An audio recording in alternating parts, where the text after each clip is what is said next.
Perkembangan ilmu kedokteran saat ini sudah begitu pesat. Penyakit-penyakit yang dahulu bisa membahayakan nyawa seseorang, ini sudah bisa diatasi dengan obat-obatan yang tidak berbahaya. Namun, tahukah Anda, pada zaman Perang Dunia banyak ilmuwan yang menjadikan manusia sebagai objek penelitian. Bahkan, tidak sedikit dari para peneliti tersebut yang menyiksa manusia lain demi memenuhi hasrat keingintahuan mereka. Berikut, Hotspot telah merangkum eksperimen-eksperimen berbahaya yang dilakukan terhadap manusia.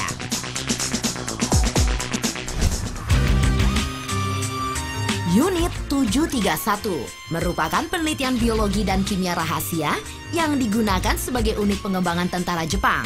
Berbeda dengan penelitian yang dilakukan pada zaman sekarang, Unit 731 yang beroperasi pada Perang Dunia Kedua ini malah menggunakan manusia sebagai subjek penelitiannya. Hiro Ishii sebagai pimpinan proyek ini melakukan berbagai penelitian yang mengerikan terhadap pasiennya, seperti melakukan operasi tanpa bius dan menjadikan tahanan perang sebagai objek penelitian senjata, serta menyuntikkan virus penyakit ke badan pasien untuk penelitian vaksin virus penyakit tersebut. Pada akhir Perang Dunia Kedua, Ishii beserta stafnya ditangkap karena eksperimen ini. Namun, dia dilepaskan kembali dengan syarat hasil penelitian tersebut diserahkan ke Amerika Serikat. Hingga akhir hayatnya, kasus kekejaman Ishii ini tidak pernah lagi diusut oleh pihak manapun. Dan dia meninggal di usia 67 tahun karena kanker tenggorokan.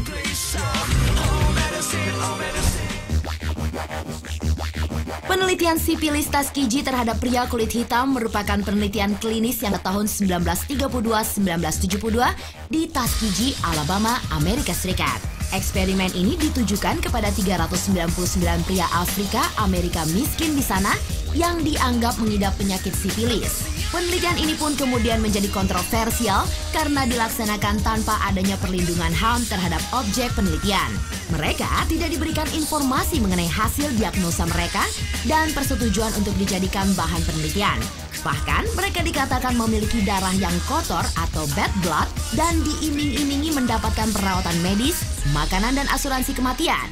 Ketika penelitian ini dimulai, standar pengobatan sipilis yang digunakan sangat berbahaya dan efektivitasnya pun dipertanyakan. Bahkan, pasien penyakit kelamin ini lebih baik tidak ikut dalam eksperimen ini. Di penghujung penelitian ini, hanya 4 orang yang tetap hidup, 28 meninggal karena sipilis, 100 karena komplikasi, 40 istri mereka tertular penyakit ini, dan 19 anak mereka terlahir terkena penyakit sipilis bawaan.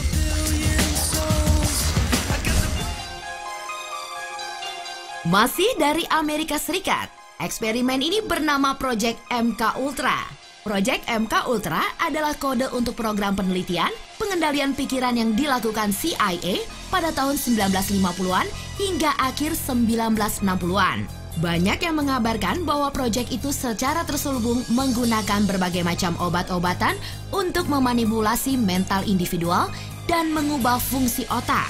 Eksperimen ini menggunakan sejenis obat-obatan yang dapat mengakibatkan halusinasi atau LSD yang diberikan kepada pekerja CIA, personel militer, dokter, agen pemerintah, PSK, pasien kelainan mental, dan anggota lainnya untuk mempelajari bagaimana reaksi obat tersebut terhadap mereka. LSD dan obat-obatan lainnya diberikan tanpa adanya studi dan izin. Hal ini merupakan pelanggaran terhadap etika research yang telah disetujui Amerika Serikat. Tidak hanya itu, usaha untuk merekrut objek penelitian itu pun ilegal. Walaupun obat-obatan yang digunakan adalah obat-obatan yang terdaftar. Pada tahun 1973, Direktur CIA, Richard Helms, memerintahkan agar semua file MK Ultra dihancurkan. Sehingga investigasi terhadap kasus ini tidak mungkin untuk dilakukan lagi.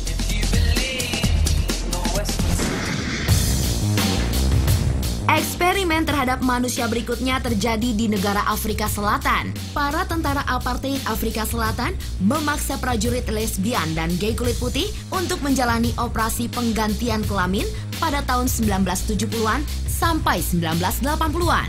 Tidak hanya itu, ada di antara mereka yang mendapatkan hukuman dengan cara dikebiri, kejutan listrik, dan eksperimen medis lainnya. Walaupun jumlah korban penelitian ini tidak diketahui, namun ahli bedah dari tentara apartheid memperkirakan sebanyak 900 tentara dikerahkan untuk menjalani operasi ini sejak 1971 hingga 1989. Kegiatan tidak manusiawi yang dilakukan di rumah sakit militer ini merupakan bagian dari program top secret untuk menumpas homo. Psikiater tentara dibantu oleh pemimpin agama setempat dengan agresif menangkap para tentara homoseksual dan mengirim mereka satu persatu menuju unit psikiater militer. Bagi yang tidak bisa diobati dengan obat-obatan, shock terapi, dan pengobatan dengan hormon, maka mereka pun akan dikebiri atau diganti alat kelaminnya.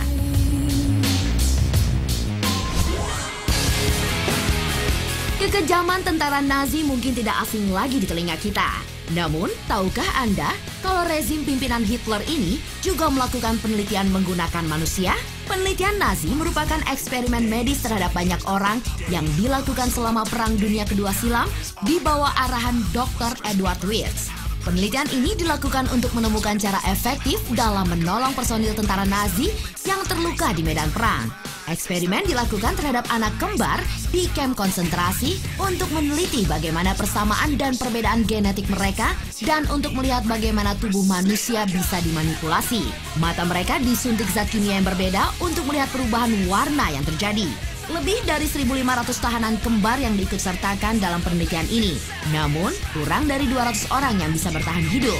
Tidak hanya itu, para peneliti tersebut sengaja menginfeksi luka yang dibuat di tubuh para pasien dengan bakteri dan tetanus supaya mereka bisa bereksperimen untuk menemukan obat yang efektif untuk menangkal penyakit tersebut.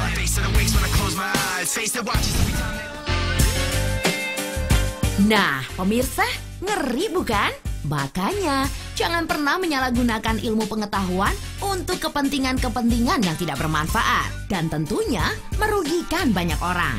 Lebih baik memanfaatkan ilmu pengetahuan dan teknologi untuk hal-hal yang baik dan menghibur. Seperti yang